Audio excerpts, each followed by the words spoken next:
Santo coming at you again with another episode of Steamworks Spotlight. Tonight, we got the dynamic duo. Anthony Pecora, Lou Ross, welcome to Steamworks. Lou, you've been a supporter of ours from day one, man. I mean, literally, the week we opened, and you gravitated toward the room, you've spread the word, you've hosted eclectic nights, you've had friends come in, you've been here before with Anthony, but tell me what it is about Steamworks that you dig and what brought you here. I like the idea of a venue that's not about alcohol, and not that I have a problem with that, I'm just saying where the focus is shifted on what's happening artistically, regardless of the style or like the idiom. I just like that idea of it being a listening room. I kind of like that it's probably not as good for business. I like that it's sort of tucked away.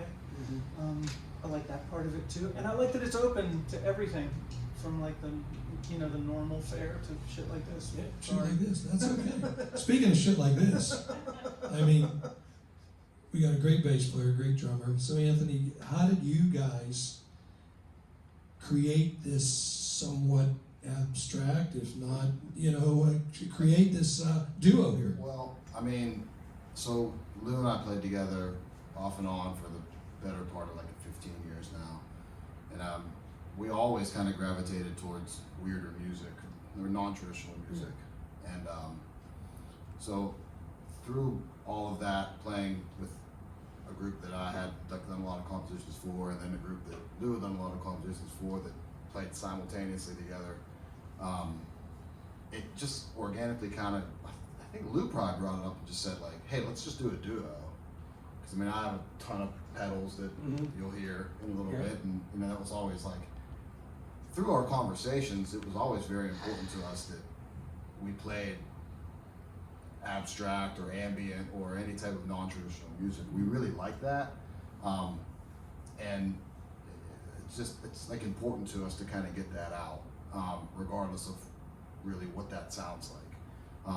And abstract's a good word. We both paint and we both like abstract art a lot, and we talk all the time about the parallels between music like this and abstract art, where it might seem simple to someone that's not really familiar with it, like how abstract art, you might see it and say like, oh, that's just splashing paint around, but when you see someone that doesn't necessarily do that seriously, or doesn't have anything behind that, it can look forced and it can look kind of immature, I guess, for lack of a better term. And I think music like this too is similar, where it's like, oh, you're just making noise. Well, behind that noise is like, we're paying attention to texture, we're listening to each other. We talked about it very well the other day, where it was, I like it when we don't listen to each other at times. So there's a maturity about music like this and abstract art like that. I think ambient music, for lack of a better term, or experimental music and ambient and abstract art, they operate in the same space. So it's really like a common ground between us that we've always just shared. And I think from the onset it was, hey, let's make the music that we want to make. Let's make the sounds that we want to make. And if someone doesn't like it, then that's okay. So that's what we'll do.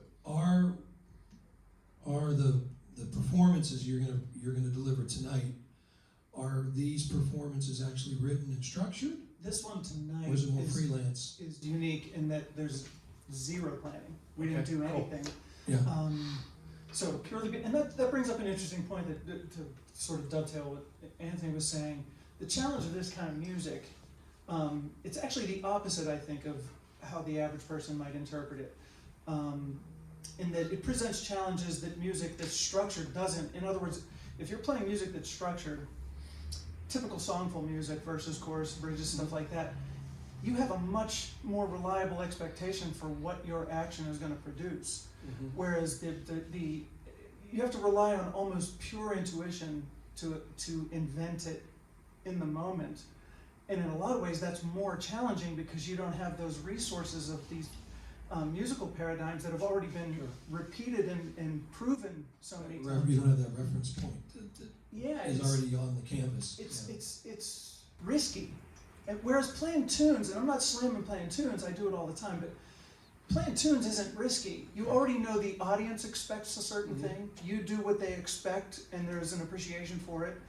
I think when you do more experimental music, which I think is an important part of artwork, not to get in any way too deeply philosophical about it, but it's an important part of counterbalancing the art in a culture.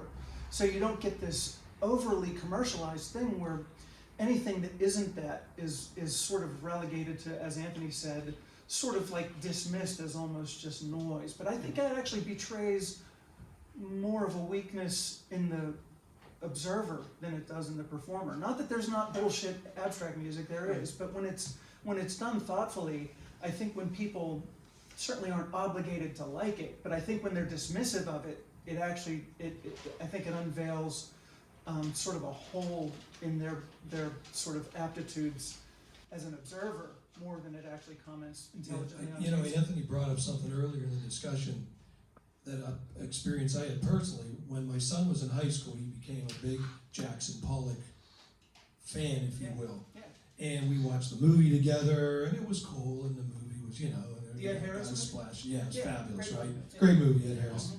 And then he says, hey, can we go to New York and actually see a Pollock, you know, at MoMA Yeah. and you know, the museum? And I said, yeah, sure, I'll go to New York for Little Italy. And the point I want to make is when we went to actually see those pieces of work, it was like it exploded off the wall. And it became alive. And you mentioned, you know, people say, oh, just splash paint on a canvas or just create abstract music and just throw it out to the world. When in reality, it's woven into an art form. Yeah. And that was my experience. It opened my eyes when we went to see those pieces, those Pollock pieces. Yeah. And I get why he knocked out, you know, 1947, 48, whenever that was, just knocked out the world. Yeah, I think the good stuff,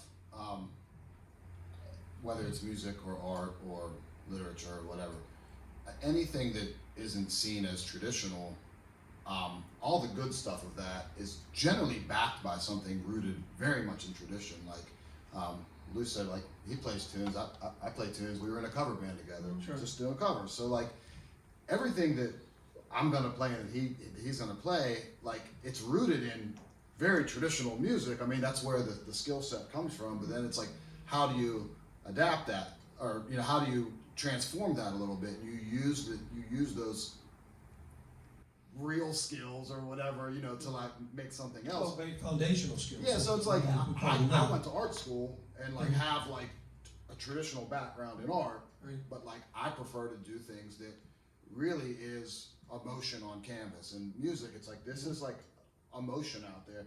This music that we play, like it's gonna sound a certain way because of like how I drove here and how I woke up and like what I did. You know what I'm saying? So Oh, it's absolutely. like, and like the light in the room, that's not consciously what we think, but because everything goes on around you, that isn't affecting things that you might play or do. You know? You know, our name is Steamworks Creative. That means, Oh, you know, I last didn't name- know that. I didn't know. Yeah, I didn't Steamworks know. Creative. So, you know, we welcome exactly what you are doing. You've had eclectic night with our friend Frank Ferrara. Yeah. You talk about pushing boundaries, right? Yeah. In an artist way. Let's backtrack. So you became very well known through the Vibro Kings. Yeah, Right? well, I played in some things before that. Give us a little background on Well, I sort of came your up career. just playing a ton in Pittsburgh with, I think when I was pretty young, the most gigging I did, I played with Tony Jamflone back in the early 90s. That's when Tony's band, we were playing over 300 gigs a year, and we took January off. So that was in 11 months. For the first 2 years, I did over 600 gigs with him. And then I would play on off nights with Chismo Charles or Jill West or Barbara Blue or whoever, just the local fare, you know, Right. just doing that kind of stuff. Really, regretfully, was not pursuing any of these more, in my opinion, imaginative and risky sort of music forms. Then I got in Vibro Kings. That was more of like a touring and all original kind of a thing, recording band and stuff, and that was cool. It was a creative band, but it was song-oriented kind of music. And then when I got out of that, I really started to lean more towards trying to do creative stuff, even at the expense of, you know, the financial sacrifices with that and Sure. everything, just not doing that. And then, as Anthony said, Anthony approached me about a project he called When the Planets, which was, I think at the time, a quintet quartet? I can't remember. It was like Yeah, well, it varied. everything. People would come in and out of it. It was Now it's a duo. No, yeah, it was Anthony's compositions, and while we were doing that, I thought it would be a good avenue for my own compositions, so I formed a group that had some of the members kind of worked in both bands. We did some gigs together, just the two bands together, Right. and that was, I called that Tohu Bara, and that was just a band playing more, some of it was composed, some of it was, It was mostly tunes. yeah, it was more tunal, Yeah. although we did have There- one big, long Oh, that's right. ambient piece. And that was cool because that was the first time. Again, that was a John Cage inspired piece. You're talking Yeah. about Dark and Bloody Ground. Yeah, yeah. A tune called Dark and Bloody Ground, where it was like a time encoded piece, which I had known John Cage's music and a little bit of his concepts, but I didn't know. Like I went way deep into it after that. So what that was like Lou had written charts out. There was no music on them. It literally was instructions, and we all set a stopwatch on our phones. So it was like you play this idea for 5 minutes, and it was Ian Arthur's was in it too, Yeah. and we did it, me, Ian, and Lou, and every 5 minutes we shifted what we were doing, but we didn't know what we were going to do. It was just loose instructions on the paper. Loose harmonics. It's like a stuff too. mind-blowing Yeah. like concept for me to be like, Yeah. this And is I'm so sure cool. Ian was right there with you guys. Yeah, 'cause and Ian's Will mind Franklin was in that Wow. when we played that piece Yeah. as well. So it was two basses. Buddy was Buddy in that I at the don't time? think so. Was he? I don't think. Can't No, remember. because I was playing 12-string bass. It was Yeah, that's right. 12-string fretless bass, 5-string fretless bass, drums, percussion. Jim Platania was in it, and guitar. So it was 5 pieces. And I just wrote basically some loose instructions, some harmonic information, that the tonal center might be a C minor or something like that. And it just, so the music shifts, but it's completely unpredictable because you don't really know how that person's going to interpret those instructions because they're so loose. But the shifting, you knew when it was going to happen because all the stopwatches were shift. And that just to backtrack a little bit, I had gotten inspired by that by going to a local, the Eclectic Lab. What was that? The gym was in it. Yeah. A student of mine was in, and I was taken by this piece of music that they played that I could not figure out how it was coming about. So I just approached, I think, the cellist afterwards and asked if I could see one of the charts. And as soon as he showed me the chart, it made sense to me because it was just very brief musical options within, instead of bar lines like a normal tune that would be 16 bars of a verse or something, it was from 000 to 1 minute 45. Play anything you want in C minor. Wow. But the instructions for the trumpets might be completely different. So this was a classical environment where there may have been, I think it was 17 pieces.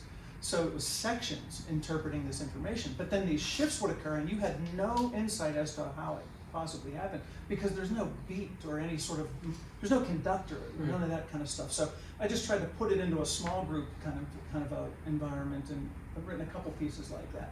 That takes some serious skill, some serious talent, It's a and a different very skill set. open. It's a different skill Yeah, set. yeah, A lot of it is just being free enough to just trust your intuition. Yeah.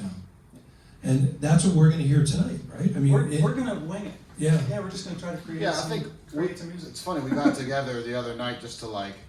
And I love when our rehearsals go in this direction, which is like pour a glass of scotch and basically we talked for an hour and a half. We're like, we good to go? Like, yeah, let's go. We played a little bit. We So barely played. instead of doing like hard compositions, it's like I think we talked loosely about maybe 3 ideas as how to approach something, Yeah. and then it's just like, okay, cool, that's enough. Now you use a lot of technology, right? I'll call it technology Yeah. with your pedals, with your sounds, with your textures. Mhm.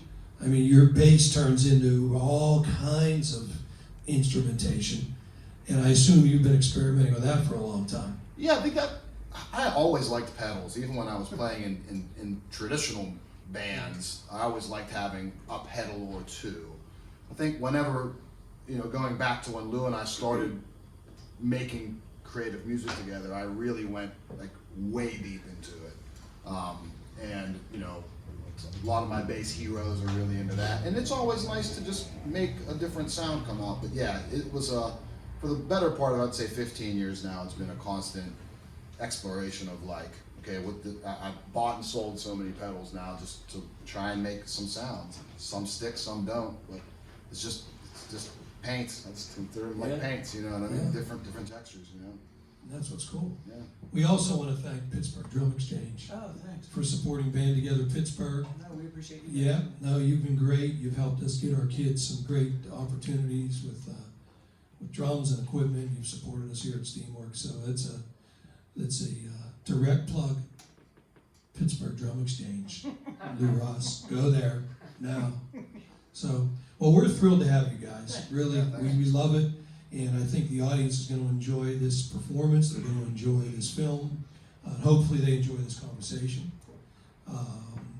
So, guys, you ready to play? Yeah, That's yeah, it. appreciate you. All right, listening. please Thanks, welcome John. to the stage Anthony Pecora, Lou Ross, Pecora and Ross. Thanks, Jim. Thanks.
Bye.